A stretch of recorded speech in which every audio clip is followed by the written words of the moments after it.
Hi friends, good evening. Today మనము బెండకాయ ఫ్రైని ఎలా ప్రిపేర్ చేయాలో చేసుకుందాము. బెండకాయ ఫ్రై అందరూ చేస్తారు, కానీ రెస్టారెంట్ స్టైల్లో కర్రీ పాయింట్ల కన్నా బెటర్గా చేసుకుందాం. చూడండి, ఫస్ట్ ప్యాన్ తీసుకోండి. దాంట్లో 2 టేబుల్ స్పూన్ ఆఫ్ ఆయిల్ని మనం తీసుకోవాలి. ఈ విధంగా వీడియోలో చూపిన విధంగా 2 టేబుల్ స్పూన్ ఆఫ్ ఆయిల్ని తీసుకొని ఆ ఆయిల్ని బాగా హీట్ వచ్చి ఫ్యూమ్స్ వచ్చేదాకా కొంచెం హీట్ చేసుకోవాలి. అలా చేయడం వల్ల మనకు బెండి అనేది బాగా ఫ్రై అవుతుంది. చూడండి, కొంచెం యాడ్ చేసుకోండి. ఆ తర్వాత మిగిలిన బెండకాయని దీంట్లో నెక్స్ట్ సారిగా యాడ్ చేసుకోవాలి 1 by 1. ఆ తర్వాత స్పూన్ తీసుకుని మనం వీటినన్నిటిని మిక్స్ చేసుకోవాలి.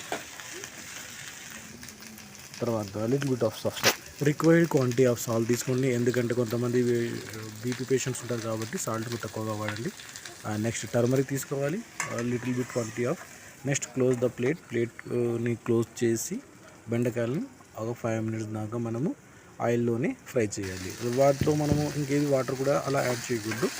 సో ఆ తర్వాత ఇలా చిన్నగా మనకు బెండకాయలు అయ్యి కొంచెం కలర్ అనేది షేడ్ అవుతుంది. చూడండి, ఇది మనకు వీడియోలో కనబడుతుంది. ఆ తర్వాత మనము క్లియర్గా వాటిని మిక్స్ చేసుకోవాలి.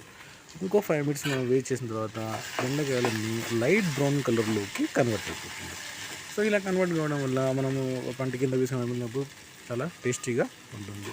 సో చూడండి, వీడియో చేసిన విధంగా ఇలాగా గోల్డెన్ బ్రౌన్ కలర్ వచ్చే విధంగా చేసుకోవాలి. ఆ తర్వాత అల్లం వెల్లుల్లి పేస్ట్ 2 టేబుల్ స్పూన్ని మనము యాడ్ చేయాలి. తర్వాత 1 tablespoon garam masala, 1 tablespoon ధనియా powder and 1 tablespoon red chilli powder. ఇది కాశ్మీరీ పౌడర్ వేస్తే ఇంకా బాగుంటుంది. కాశ్మీరీ రెడ్ చిల్లీ పౌడర్ మన కలర్ మంచిగా వస్తుంది. చూడండి, ఆ తర్వాత ఒక 5 minutes మనం ఫ్రై చేయాలి.